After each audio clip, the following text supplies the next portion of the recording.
Hey, good afternoon, everyone. My name is Jennifer, and I'm going to give you a presentation on the differences and similarities between myself and most Canadians in the way that we spend our money.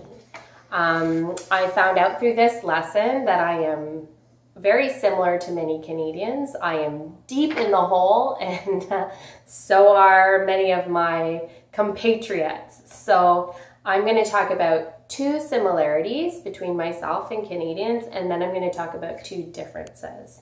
So the first similarity is that many Canadians go into debt getting an education, and they finish their schooling deep in debt. And I'm the same way. I had to borrow money to go to school, and in fact I went to school a couple of times.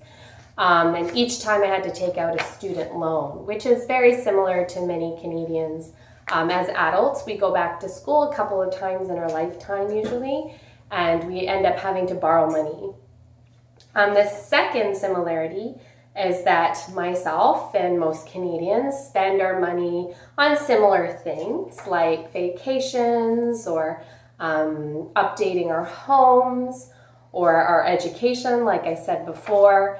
And because we borrow money to do this, it makes it harder to afford our daily living expenses. So our debt keeps climbing. So that's another similarity between myself and other Canadians. So now for the differences. The first difference is how most Canadians pay for things.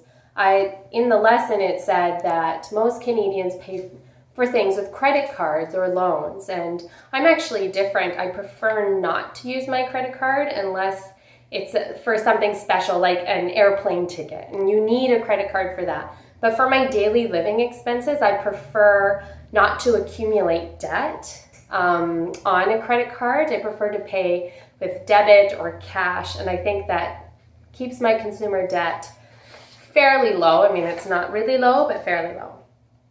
And then the second difference between myself and Canadians is that I have started putting money away for a rainy day, or to save for a rainy day is what the idiom is.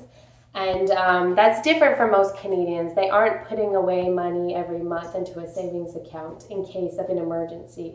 But when my daughter was born, I realized that we needed a savings account in case anything went wrong. We also have an RESP, or a Registered Education Savings Plan, for her. And so we do have money set aside not only for her but our family in case of an emergency.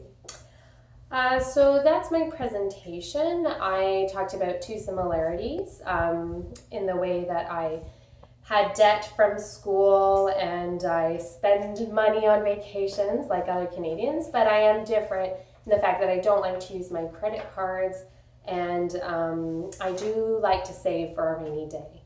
So thank you very much for listening, and if you have any questions, please feel free to ask.